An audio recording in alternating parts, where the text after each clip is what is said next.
आता वेळ दिवसभरातील मोठ्या टॉप 9 बातम्या।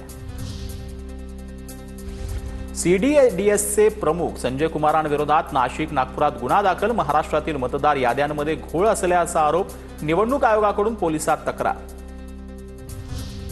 जिल्हा नियोजन समितीच्या निधी वाटपाचा फॉर्म्युला ठरला। यामुळे पालकमंत्र्यांच्या मनमानीला चाप बसणार। पालकमंत्र्यांना निधी खर्च करताना अनेक नियमांचं पालन करावं लागणार। शिवाय केंद्राने ठरवून दिलेल्या दराने वस्तू खरेदी करण्याच्या सूचना। दिल्लीच्या मुख्यमंत्री रेखा गुप्तांवर हल्ल्याचा प्रयत्न। जनता दरबारावेळी दगड फेकून मारण्याचा प्रयत्न। रेखा गुप्ता जखमी झाल्याचीही शक्यता। हल्लेखोर ताब्यात।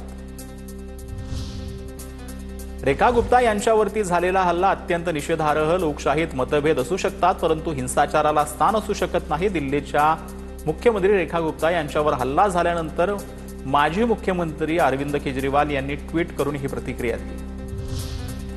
वंताराच्या टीमकडून कोल्हापुरात पाहणी। नांदणीतील मठाच्या जागेची वंतारा टीमकडून पाहणी। वंतारा उभारणार माधुरी हत्तीनीसाठी पुनर्वसन केंद्र। मठाच्या स्वामींसोबत वंतारा टीमने परिसराची पाहणी केली। कॅप्टन तमिल सेल्वन यांची आमदारकी कायम। सेल्वन यांच्या निवडणुकीला आव्हान देणारी याचिका कोर्टाने फेटाळली। सेल्वन हे सायन कोळीवाडा विधानसभा मतदारसंघाचे आमदार।